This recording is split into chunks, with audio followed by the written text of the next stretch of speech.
Hi everyone.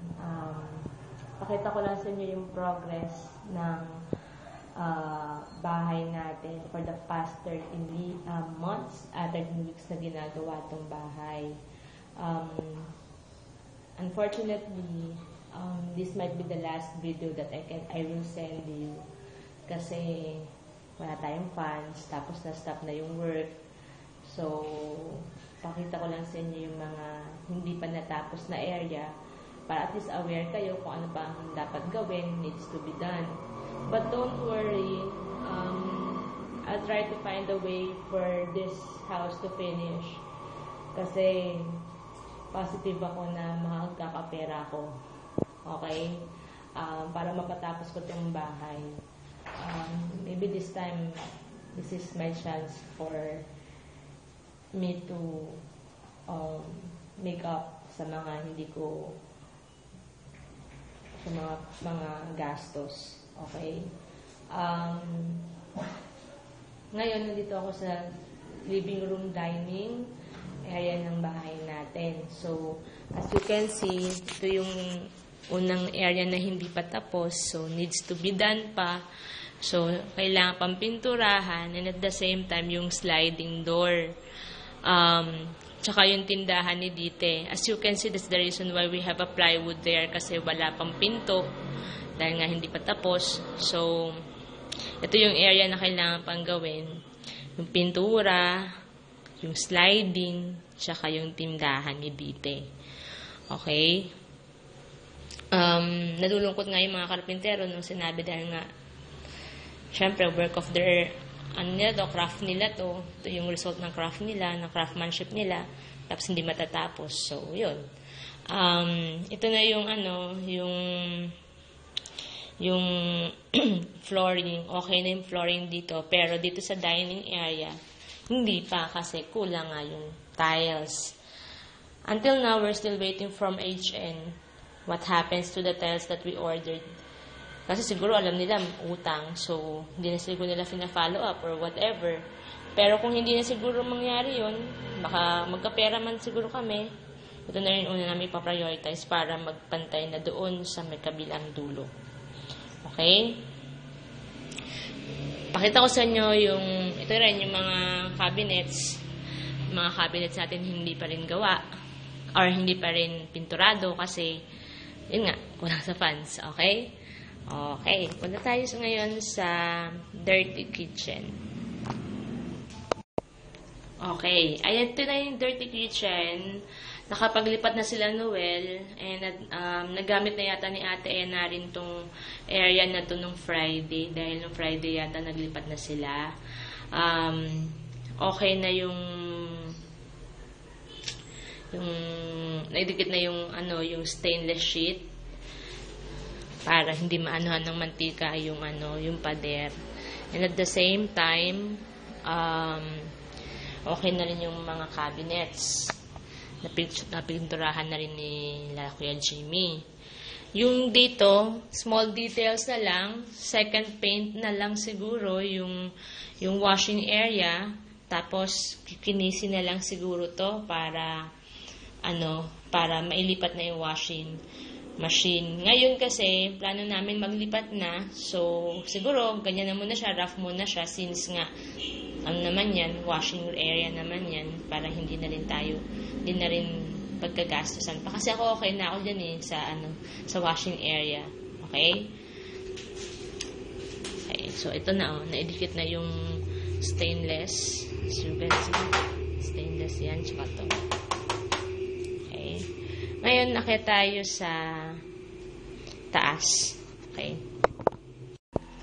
Kita niyo ba yung banyo? Yan, yung second area na hindi pa tapos. So, unfortunately, hindi natapos to kasi umuulan, hindi sila makapag-cement doon. Lalagyan sana na Sahara yung gilid niyan dahil may leak daw. Doon tumatawid yung tubig papuntang biga and at the same time, since sa biga nga, tumutulo yung water from the biga. Kaya hindi nila magawa. Since umuulan, hindi na nila nagawa to. Pero si Kuya Ronnie, since parang all around na siya, Siya na lang siguro yung i-retain namin kaya sa si Kuya Jimmy para at least matapos tong bahay natin. Para at least may kabit din yung mga toilets. Kasi andyan na yung mga gamits eh. Kulang na lang talagang manpower or labor na gagawa niyan. Kasi kinumpleto na nga namin. Tapos yun, hindi nga na tapos. Okay?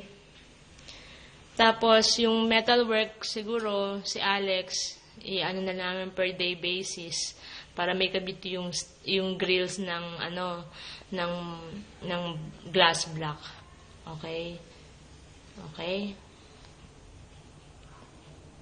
Unfortunately, yung shop hindi ko makapakita sa inyo pero maayos na yung shop ni Noel. Yung nga lang may problema daw, technicalities ng computers. Okay? Okay tayo sa taas. Ito na yung mga grout na lang din ang kulang dito sa mga hagdanan. So, nakita nyo naman. Okay yung gawa. Okay.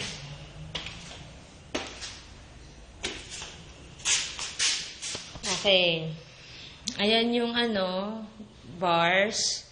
So, as you can see, okay na rin yung grills or yung handrails ng banyo, ng hagdanan. Kita nyo naman, okay na, di ba? Okay. Now, approaching tayo sa kwartos. Mga kwartos. Okay. Okay. Yan na yung kwarto natin. Gawa na. Ito yung pinaka-natapos. Kasi pinamadali ko talaga to. Siguro mamaya mag-move na ako dito. Okay. Punta tayo ngayon dito. Unfortunately, kwarto ni Dite hindi natapos. Kasi, ito yung ginawang workshop ni Mang Guido. Woodworks. Sa mga cabinets kasi ito daw pinakamalaking kwarto. So,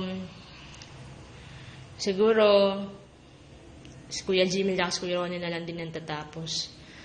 Para at least makabawas tayo sa manpower. Pero kung kapera man, siguro para mabilis ang trabaho, lahat sila ulit kukunin. Okay. Kwarto ni Tita Lolit is the same. Okay. Ito yung kwarto ni Tita Lolit. Livable naman na, kaya lang kailangan talagang pinturahan para at least isang trabaho na lang. Yun na lang yung problema namin eh. Okay? Yan. Tsaka yung terrace. Yung terrace, finish na siya. So, nakita nyo naman, yan yung sa kwarto natin. Tapos, grout na lang din ang kulang dito. Tsaka yung area na yon.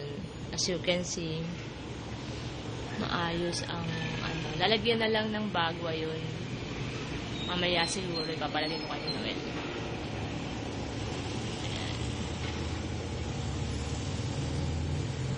Kita nyo na ba? Ayan. Tapos itong yung terrace, yung pasimano ng terrace natin.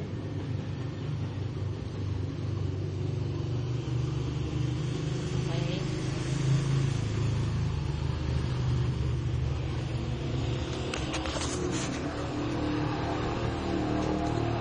Ayan. Yan muna for now. Siguro ito na nga yung last video na ipapakita ko sa inyo yung progress ng 13 weeks na ginagawa itong bahay. I hope nagustuhan nyo kasi kami gustong-gusto namin.